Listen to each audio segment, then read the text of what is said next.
Представители российского движения школьников из Сосногорска приняли участие в 5-м съезде организации в Москве. Куратор первичного отделения на базе 4-й школы Наталья Корякина и шестиклассница Валерия Корсак стали лучшими в Коми по итогам личного рейтинга. Он зависит от участия в проектах и мероприятиях РДШ. Благодаря своим успехам они получили приглашение на съезд и представили наш регион. В начале мая я съездила в Москву тоже по вызову как куратор на разработку стратегии развития российского движения школьников до 2025 года. Ну и потом на 5-м съезде мы принимали устав российского движения, дальше утвердили органы Координационного совета. После съезда его участников ожидал фестиваль «Большой школьный пикник», 30 тематических интерактивных площадок, мастер-классы, выставки, семинары и другие активности для детей и взрослых. Я присутствовала на семинарах, на встречах в Институте воспитания. Выступали очень великие открытые люди в плане психологии для учителей, для классных руководителей, для заместителей по воспитательной работе. Это большой опыт. Приехала с идеями, как дальше строить вот эту воспитательную компоненту в школе нашей. Валерия – активист РДШ уже 3 года. Участие в этом движении открыло новые перспективы, говорит девушка. РДШ дает возможность проявить себя, открыться, найти новых друзей, путешествовать по нашей огромной стране. И, в принципе, РДШ исполняет мечты детей. Сейчас Лера собирается в летний лагерь «Орленок». В Артеке уже побывала, и это тоже стало возможным благодаря российскому движению школьников. А ученица 10 класса Ксения Рудая выступала на Всероссийской конференции «Краеведение и наука» на Европейском северо-востоке России. Это стало возможно благодаря победе на Олимпиаде «Опора республики», которую проводит Академия госслужбы и управления. Девушка представила работу «Образ Родины» в творчестве Станислава Пахтушкина, в которой исследовала произведения сосногорского поэта и композитора. Мне было очень интересно изучить каких-то именно местных поэтов, узнать, чем вообще богат наш Коми-край. С моим классным руководителем Олесей Васильевной мы прочитали его сборник стихов, проанализировали его и составили проектную работу на основе этого. Лауреатами Всероссийской конференции стали 5 представителей Республики Коми. Полина Бастракова, Евгений Юрин, Вести Тимана, Сосногорск.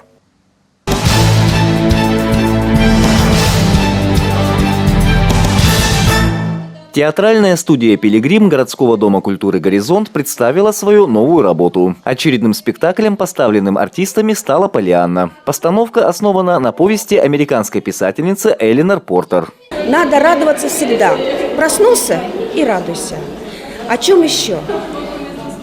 Дело в том, что даже самая маленькая искорка любви может растопить самое черствое сердце.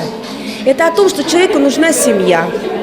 О том, что взрослые – это большие дети. И главное, чтобы, когда детская наивность проходит, они оставляли у себя доброту и такое светлое восприятие мира. По сюжету, после смерти родителей Поллианну забрала к себе тетя, известная своим суровым нравом. Но со временем она меняет отношение к девочке. Тетя Поля не приемлет отца вот этой девочки. Но впоследствии она, когда узнает Поллианну, проникается к ней самыми добрыми чувствами. И вообще девочка эта меняет всех. И тетю Полю тоже. Тетя Поля становится более мягкой, расслабленной и полюбила искренне свою племянницу. Попав в мир строгих правил и запретов, Поллианна не отчаивается. Ей помогает игра в радость, придуманная ее отцом. Поначалу девочка раздражает своим оптимизмом жителей города, но игра переворачивает жизнь всего общества. У меня роль молодого пастора Форда, который заведует церковью в городке Белдингсвилл. Роль достаточно интересная, потому что пастор такой немножечко скромный, он вроде бы и пытается на энтузиазме поднять дух людей, но не всегда знает, как это сделать.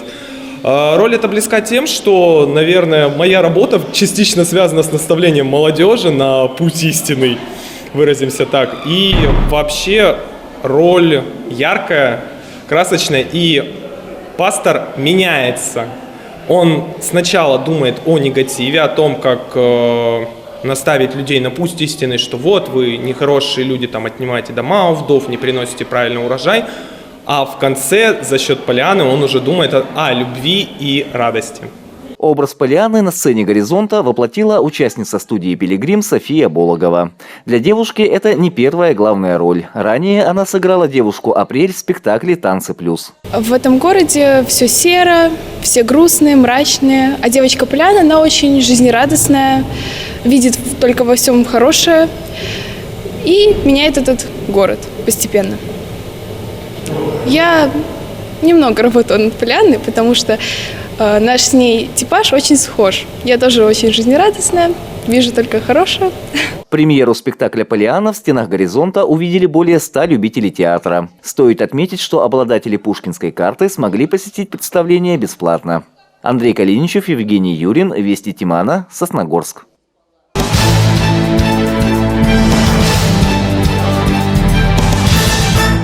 Сотрудники детской и юношеской библиотеки провели интеллектуальную игру для ребят из летнего трудового лагеря. Подобные активности для школьников здесь проходят регулярно. На этот раз темой была профориентация. Вопросы касались различных профессий. Мы в своей работе решили, что это удачный такой тип работы с молодежью, потому что им это интересно, это какая-то зарядка для ума и нестандартная такая работа.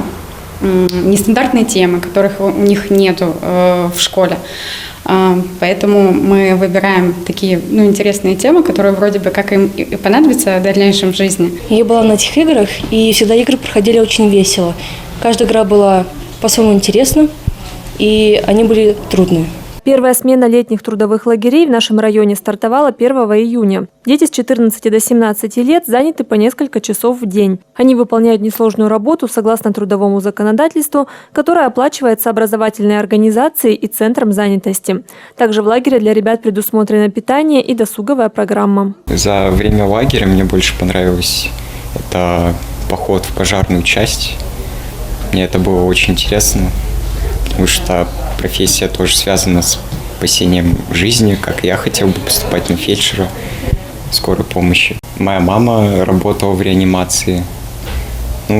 Она меня тоже подталкивала на этот путь. Я так в биологии немного хорошо разбираюсь и решил тоже пойти на врача. Первая смена у ребят завершается 10 июня. Трудовые отряды будут организованы и в 2 последующих летних месяца. Желающие попасть туда могут обратиться в свое образовательное учреждение или в управление образованием. Полина Бастракова, Евгений Юрин, Вести Тимана, Сосногорск.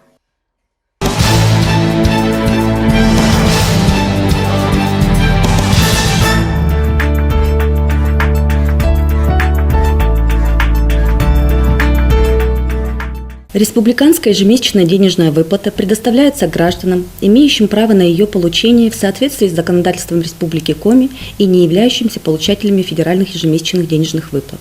К таким категориям относятся ветераны труда, ветераны военной службы, ветераны труда Республики Коми, реабилитированные лица, лица, пострадавшие от политических репрессий и одиноко проживающие граждане, достигшие 80 лет. Для каждой категории установленный свой размер ежемесячных денежных выплат.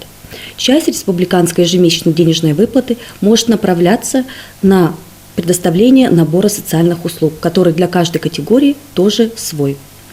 Граждане имеют право воспользоваться социальными услугами как в натуральном виде, либо могут отказаться от них и получать взамен их в денежном эквиваленте.